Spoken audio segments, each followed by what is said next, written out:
I'm pretty confident that most of you are going to love this color. Ever since we did the review on the beautiful Pharaoh and Ball color called Denim, I've been seeing more and more people requesting those darker mid-tone blue colors for their home. I think I found an awesome one by Benjamin Moore called Phillipsburg Blue HC159. Compared to Denim, this one feels closer to a true blue to me, and I think it's one that you should definitely take a look at.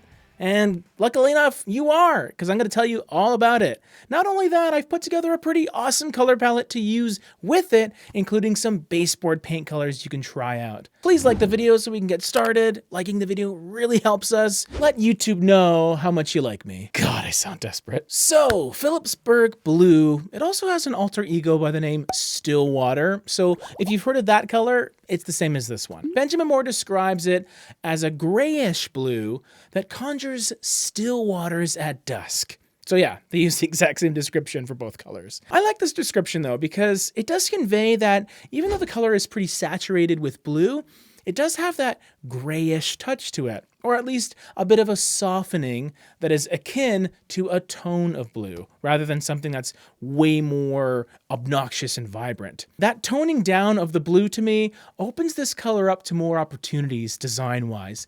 It allows you to insert it into different design styles because it takes a few steps towards feeling a little more neutral, a little more desaturated, or at the very least more flexible. It still has quite a bit of depth, sitting at a 19 LRV, and that means this color is actually pretty dark. It's reflecting only 19% of the light that hits it. So if you were thinking of using this color to brighten up a room, probably won't do a great job at doing that. What it will do though is give your space a really rich coloration that should feel soothing and serene. I also feel that even though it's dark, it's not quite navy blue dark, so you will have a different feel between those two colors for sure. I foresee this color being used optimally in select rooms, ideally spaces with a decent amount of windows to let that beautiful natural light in and liven up the color. I would love to see this in spaces like living rooms, even a family room, bedrooms, and bathrooms would all work really, really well. But what about the other rooms in your home? You gotta pick colors for them too, right?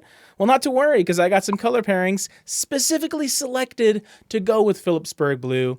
And if that sounds like some useful information, please show me you love me by pressing that like button for the YouTube algorithm, and subscribe if you haven't already. We do 6 videos a week here.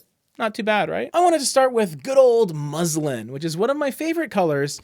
It's sometimes glossed over in favor of some of the more other popular light neutrals like Balboa Mist and Classic Gray and maybe Silver Satin. But I see it as one of those quintessential basic warm neutrals. And I really don't want to take anything away from it by calling it basic, but it's basic in the best way possible. It reminds me of the material that it was named after, which is awesome if you utilize a lot of those lighter, warmer linens and cotton and wool, light woods. Muslin really fits alongside all of those things. So take a look around you at your decor, and if you like to lean into those lighter kind of materials, then muslin will be a great choice as a main color that you can kind of base everything else around. I'm also a sucker for beige and blue as a pairing, so that's kind of why I went with this. Desert Twilight takes things into a more gray-green direction. And I like this choice because it really fits Phillipsburg Blue's formula of a cooler leaning color that's toned down with some gray as well. Sometimes a green will just suit a certain space better than blue, as it's a little more transitional with that touch of warmth in it. And that's where this color comes into play. It's a little closer to a dusty olive color. It's also a bit lighter than Phillipsburg Blue,